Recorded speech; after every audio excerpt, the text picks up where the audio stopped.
दोस्तों, सास और दामाद केस में रोजाना नई नई खबर, नए खुलासे निकल कर आ रहे हैं। वहीं एक खबर बिल्कुल सुर्खियों पर है। लोग दावा कर रहे हैं कि राहुल की सास प्रेग्नेंट हैं। जी हां, आपने सही सुना। अब इसकी क्या सच्चाई है? अगर राहुल की सास प्रेग्नेंट है, तो फिर असली बाप कौन है, राहुल या फिर अनीता का पति? यह एक बड़ा सवाल है दोस्तों। शादी को अब बस 1 महीना और कुछ दिन ही बाकी थे। घर में तैयारियां जोरों पर थीं। हर कोई अपने अपने कामों में लगा हुआ था। तभी अचानक खबर आई कि दूल्हे की तबीयत बिगड़ गई है। यह सुनते ही होने वाली सास को चिंता हो गई और वह बिना देर किए अपने होने वाले दामाद को देखने उसके घर चली गई। अब तक दोनों की बातचीत सिर्फ फोन तक सीमित थी। हल्की फुल्की बातें, औपचारिक संवाद, लेकिन यह पहली बार था जब वे आमने सामने मिले। सुबह से लेकर शाम तक के लिए सास गई हुई थी। दिन भर साथ रहे, बातें भी हुईं। सास ने देखा कि लड़का वाकई थोड़ा अस्वस्थ है। सास ने उसकी तबीयत का ख्याल भी रखा। शाम ढलने लगी तो सास ने कहा, अब चलती हूं, घर वाले इंतजार कर रहे होंगे। दामाद ने एक पल उन्हें देखा, फिर शांत स्वर में बोला, अगर आपको कोई ऐतराज ना हो तो आज रात को यहीं रुक जाइए। दामाद के कहने पर सास वहीं रुक जाती है। रात में दोनों एक ही बिस्तर पर सो जाते हैं और इस बात का किसी ने कोई अंदाजा नहीं लगाया था कि इनके बीच में आखिरकार यह हो क्या गया है। अगला दिन निकलता है। सास जाने की बात करती है, लेकिन दामाद कहता है कुछ दिन और रुक जाइए। फिर रुकते रुकते 5 दिन बीत जाते हैं और उन 5 दिनों में दोनों ऐसे साथ रहते हैं जैसे कोई पति पत्नी या मियां बीवी रहा करते हैं। 5 दिन के बाद सास अपने घर लौट जाती है। इसके बाद धीरे धीरे शादी का दिन नजदीक आने लगता है। अभी शादी में लगभग 9 दिन का समय बाकी था। तभी पूरे इलाके में यह खबर फैल जाती है कि सास और दामाद दोनों अचानक घर से लापता हो चुके हैं। अब यह कहानी सोशल मीडिया पर कुछ इस कदर वायरल हो जाती है कि हर किसी की जुबान पर बस यही बात होती है, आखिरकार सास और दामाद ने ऐसा क्यों किया? आज की इस कहानी के माध्यम से हम यह समझने की कोशिश करेंगे कि आखिर वह कौन सी वजह रही जिसके चलते सास को दामाद से और दामाद को सास से मोहब्बत हो गई। वह कौन सा रिश्ता था जो इन दोनों को इस कदर एक दूसरे के करीब ले आया? और सबसे अहम सवाल, उस लड़की के साथ क्या हुआ जिससे उसे लड़के की यानी दामाद की शादी तय हुई थी? लेकिन उससे पहले, आखिर यह सास प्रेग्नेंट है या नहीं? अगर है तो असली बाप कौन है दोस्तों? इन सभी सवालों के जवाब जानने से पहले, अगर आप ऐसी ही सच्ची और चौंका देने वाली कहानियां देखना चाहते हैं तो कृपया वीडियो को लाइक करके रवि ग्लोबल विजन चैनल को सब्सक्राइब जरूर करें। दोस्तों, सबसे पहले जल्दी से जान लेते हैं कि सास प्रेग्नेंट है या नहीं। दोस्तों, यह घटना उत्तर प्रदेश के अलीगढ़ जनपद की है। अलीगढ़ जिले के मनराग थाना क्षेत्र में एक गांव है, मनोहरपुर। इसी गांव में एक महिला रहती है जिसका नाम सपना देवी होता है। सपना देवी अपने पति जितेंद्र उर्फ जीतू से कहती है, देखो, शादी में अब सिर्फ 9 दिन बाकी हैं और आज 6 अप्रैल 2025 की तारीख है। तुम्हें मेरी बहन के घर जाना चाहिए और शादी का कार्ड देकर आना चाहिए। अगर तुम समय पर कार्ड नहीं दोगे तो वहां देरी हो जाएगी। हमें यहां भी बहुत सारे काम निपटाने हैं। पत्नी की बात सुनने के बाद जितेंद्र उर्फ जीतू बिना किसी देर किए सीधे उसकी बहन के घर निकल जाता है। वह वहां जाकर शादी का निमंत्रण पत्र देता है और आसपास के इलाकों में भी जहां बेटी की शादी का कार्ड देना था वहां जाकर कार्ड बांट आता है। जब वह सारे कार्ड बांटकर वापस अपने घर लौटता है तब 6 अप्रैल 2025 की रात के लगभग 8:30 का समय होता है। जब जितेंद्र उर्फ जीतू घर पहुंचा तो उसने अपनी बेटी शिवानी से पूछा, बेटा, तुम्हारी मां दिखाई नहीं दे रही है, कहां गई है? इस पर बेटी ने जवाब दिया, पिताजी, मां तो शाम करीब 4:30 पर घर से निकली थी। उन्होंने कहा था कि वह बाजार जा रही हैं। कुछ जरूरी सामान लेना है और थोड़ी देर लग सकती है। यह सुनते ही जीतू ने तुरंत अपनी पत्नी सपना देवी को फोन लगाया।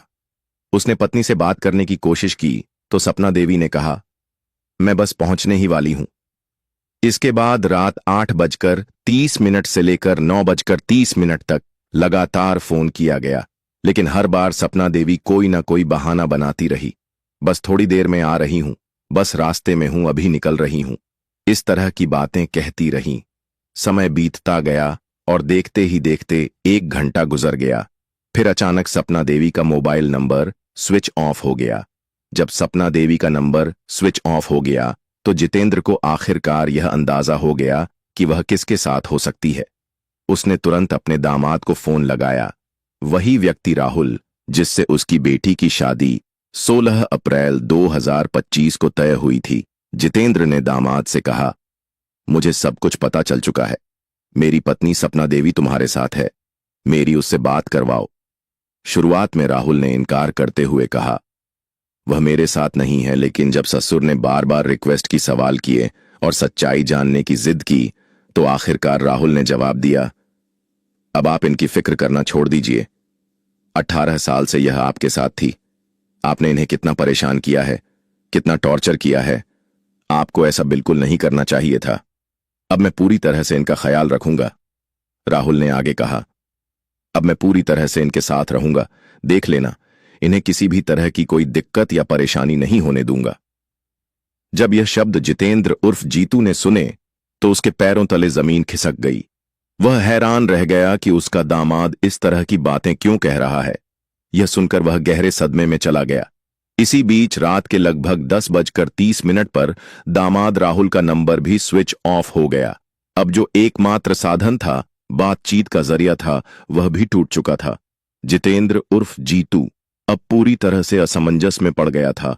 बार बार यही सोच रहा था, आखिर सपना ने ऐसा क्यों किया? वह कहां चली गई? उसका दिल बेचैन था। वह उम्मीद लगाए बैठा था कि शायद सुबह तक सब कुछ ठीक हो जाए, शायद सपना देवी लौट आए। लेकिन पूरी रात वह यूं ही बैठा बैठा इंतजार करता रहा। जितेंद्र के लिए मानो वह रात खत्म होने का नाम ही नहीं ले रही थी। जितेंद्र दरवाजे पर टकटकी लगाए बैठा रहा, बस इसी उम्मीद में कि कब उसकी पत्नी सपना देवी लौट कर आएगी। उसे जो शक हो रहा था वह बस एक शक ही साबित हो। यही सोचकर वह खुद को दिलासा देता रहा। उसे यकीन था कि सपना वापस आएगी और सब कुछ पहले जैसा हो जाएगा। लेकिन देखते ही देखते पूरी रात बीत जाती है। सुबह होते ही जीतू ने आसपास के लोगों से, रिश्तेदारों से और परिवार के सदस्यों से बातचीत शुरू की। वह सबको यही बताने लगा कि उसकी पत्नी सपना देवी रात से लापता है और उसका मोबाइल भी स्विच ऑफ है। पता नहीं वह कहां है, किस हाल में है। तभी परिवार के लोगों ने उसे समझाया, तुम घबराओ मत, पहले घर की अच्छी तरह जांच कर लो, कहीं कोई और गड़बड़ी तो नहीं है।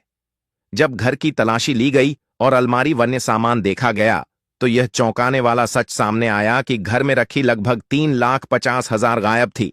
साथ ही करीब 5 लाख के जेवरात भी नहीं मिले। अब हालात और भी गंभीर हो गए थे। एक तरफ पत्नी सपना देवी लापता और दूसरी ओर घर की नकदी और जेवर भी गायब। यह सब देखकर जितेंद्र उर्फ जीतू की हालत और बिगड़ गई। वह पूरी तरह से टूट चुका था। अंत में अपने कुछ करीबी साथियों को साथ लेकर वह नजदीकी पुलिस थाने पहुंचा। वहां पहुंचकर उसने पुलिस को पूरी घटना की जानकारी दी। उसने पूरी कहानी बताई। साहब, अक्टूबर 2024 की बात है। राहुल नाम का एक लड़का है जिसकी उम्र लगभग 20 साल के आसपास है। उसके पिता का नाम होरीलाल है, जो कि गांव मछरिया नंगला, थाना दारो तहसील इगलास, जिला अलीगढ़, उत्तर प्रदेश का रहने वाला है। राहुल की शादी शिवानी नाम की लड़की से तय हुई थी। शिवानी ने 8वीं कक्षा तक पढ़ाई की है। कुछ ही समय पहले यानी अक्टूबर 2024 के आसपास इन दोनों की शादी की बात पक्की हुई थी। शादी तय होने के 1 या 1.5 महीने बाद यानी लगभग नवंबर या दिसंबर 2024 में शिवानी की मां सपना देवी और राहुल के बीच आपसी बातचीत शुरू हो गई थी। दरअसल जब यह रिश्ता तय हुआ तब वह बीच में आ जाता है। वह कर्नाटका की राजधानी बेंगलुरु में रहकर फेरी का काम करता है। वह कपड़े का व्यापार करता है और गांव-गांव, शहर-शहर जाकर कपड़े बेचता है। इसी तरह उसका व्यापार चलता है और वह घर पर कम ही रहता है। जितेंद्र कहता है कि जब भी मैं घर पर फोन करता था तो अक्सर पता चलता था कि मेरी पत्नी अपने दामाद से बात कर रही है। दिन भर में करीब 14 से 15 घंटे वह सिर्फ उसी से बातचीत किया करती थी। उस समय तो कोई शक नहीं हुआ, लेकिन अब उसका अचानक इस तरह से गायब हो जाना बहुत परेशान कर रहा है। जब उसकी अंतिम बार दामाद से बात हुई थी तो उसने कहा था, शादी को 18 साल हो गए हैं। तुमने इन 18 सालों में इन्हें यानी अपनी पत्नी को कितना परेशान किया है। अब वह तुम्हारे साथ नहीं रहेंगी, वह अब उसके साथ रहेंगी। वह उनका पूरी तरह से ख्याल रखेगा साहब। आपसे हाथ जोड़कर निवेदन है कि मेरी पत्नी को ढूंढकर वापस ला दीजिए। घर से 3,500 रुपये गायब हैं। लगभग 5 लाख के जेवरात भी गायब हैं। बेटी का रो रो कर बुरा हाल हो गया है। समझ नहीं आ रहा कि आखिर करें तो क्या करें।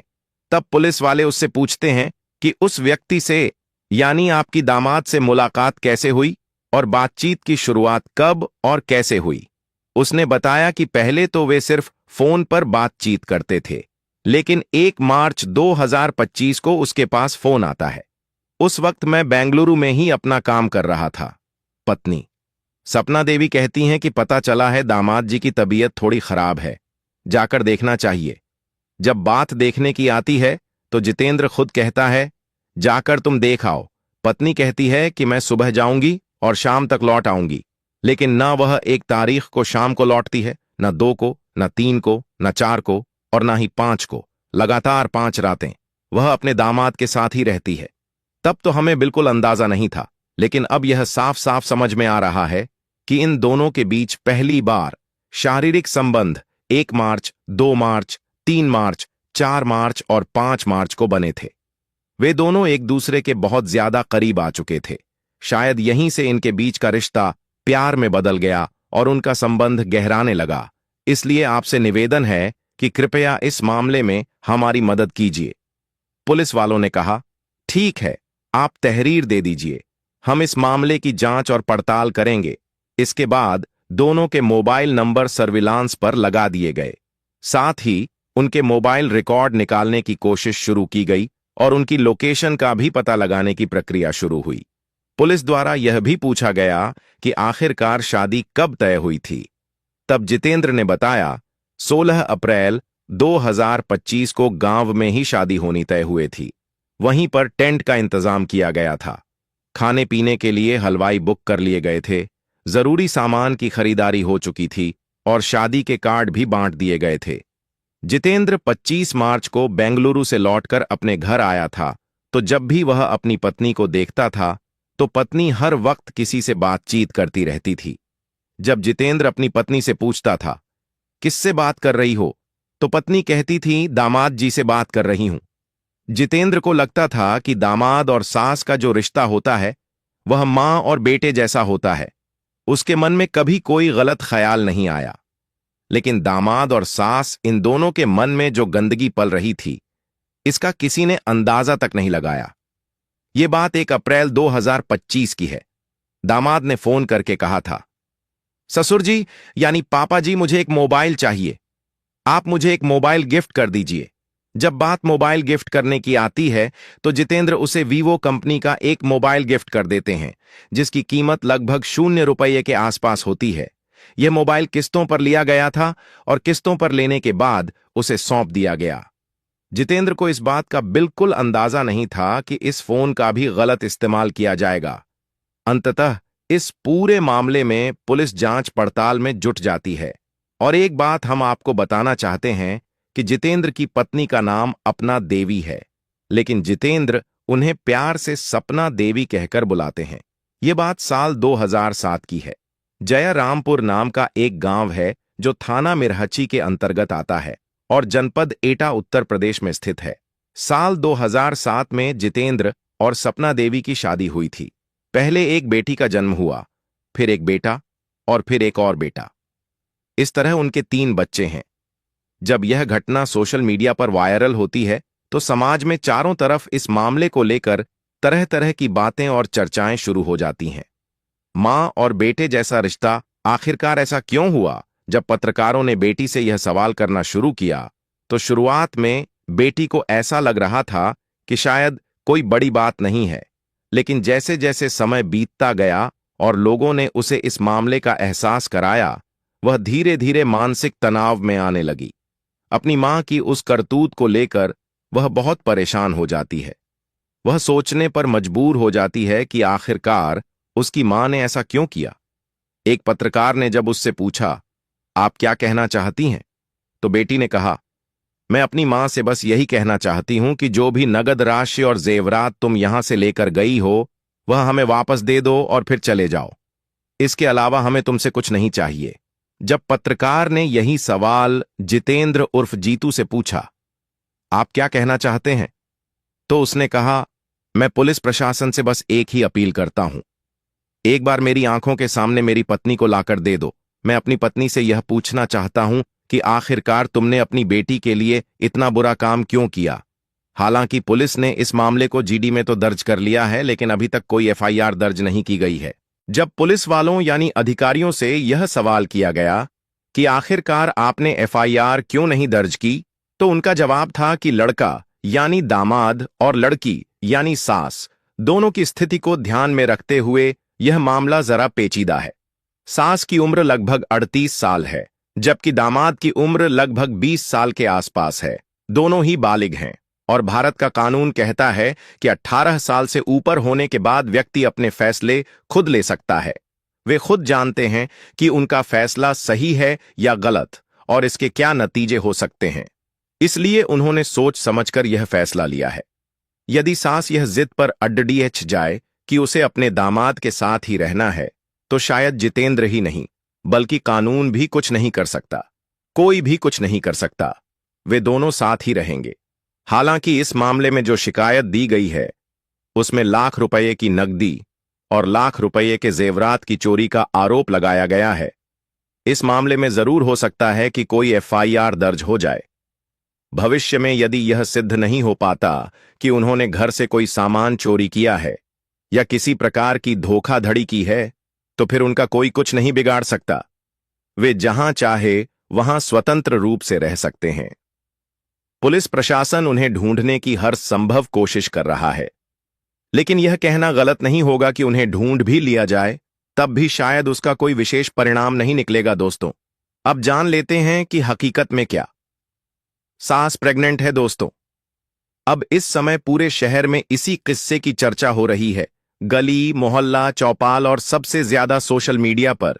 लेकिन कहानी यहीं खत्म नहीं होती है। अब सोशल मीडिया पर एक और खबर ने आग में घी डालने का काम कर दिया है। लोग दावा कर रहे हैं कि राहुल की सास प्रेग्नेंट है। जी हां, प्रेग्नेंट। एक यूजर ने लिखा है कि लगता है कि पहले से ही कुछ चक्कर चल रहा था, वरना कोई ऐसे सास को प्रेग्नेंट नहीं कर देता है। अब सवाल यह उठ रहा है कि क्या उस दौरान ही दोनों के बीच कुछ ऐसा हुआ था जब जब होली के वक्त सास दामाद से मिलने उसके घर गई थी, जब वह बीमारी का बहाना करके उससे मिलने जाती थी। लेकिन सवाल है कि यह समाज में बदनाम होने के डर से दोनों ने भागने का फैसला कर लिया और इस अजीब रिश्ते ने समाज के हर उस नियम को तोड़ दिया जिसे हम अब तक पवित्र मानते थे। साथ ही आपको बताएं कि अब यह भी कयास लोग सोशल मीडिया पर लगा रहे हैं कि उनकी बदनामी हो सकती है और इसी वजह से वह लोग बार बार अपनी लोकेशन भी बदल रहे हैं, जिस वजह से पुलिस को उन्हें ढूंढने में दिक्कतें आ रही है। क्योंकि आपको बताएं कि खुद इस बात की पुष्टि पुलिस कर चुकी है कि कभी तो उनकी लोकेशन उत्तराखंड में मिली थी, कभी उनकी लोकेशन गुजरात में मिली थी, कभी उनकी लोकेशन बिहार में और कभी तो बंगाल में। और इसी वजह से पुलिस की 3 टीमें तैनात की गई हैं ताकि उस सास दामाद की जोड़ी को वो वापस ला सके। साथ ही आपको बताएं कि सास के जो पति हैं उन्होंने खुद इस बात की पुष्टि की थी कि होली के दौरान सास अपने दामाद की बीमारी का बहाना बनाकर उसके घर पर रुकी थी, यानी 3 दिन और 4 रातें वो अपने दामाद के साथ ही। और इस बीच कयास यह भी लगाए जा रहे हैं कि सास उसी दौरान प्रेग्नेंट हो गई थी, जिसका डर अब उन्हें सताने लगा था कि उनकी बदनामी हो सकती है और इसी वजह से वो लोग वहां से भाग गए। इस चीज की चर्चाएं अब सोशल मीडिया पर तेजी से हो रही हैं, लेकिन इस खबर की पुष्टि रवि ग्लोबल विजन चैनल नहीं करता है कि वो वाकई में प्रेग्नेंट है या फिर नहीं।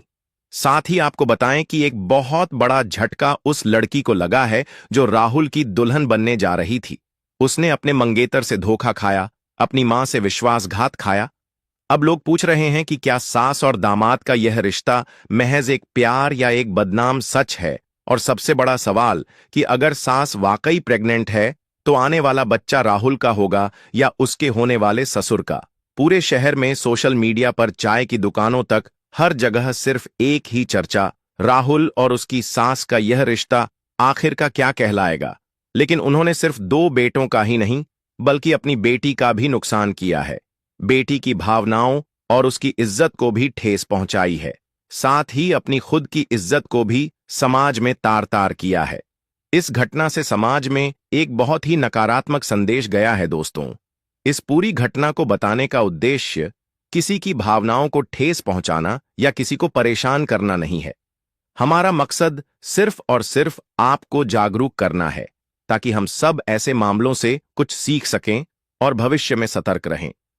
यह घटना वाकई पूरे देश को झोर देने वाली है।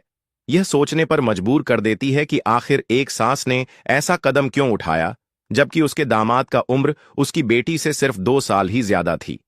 बेटी महज 18 साल की है और दामाद 20 साल का। फिर भी ऐसा क्यों हुआ? इन सवालों ने न केवल परिवार को बल्कि समाज को भी सोचने पर मजबूर कर दिया है। बेटी मानसिक रूप से टूट चुकी है, पति भी गहरे सदमे में है दोस्तों।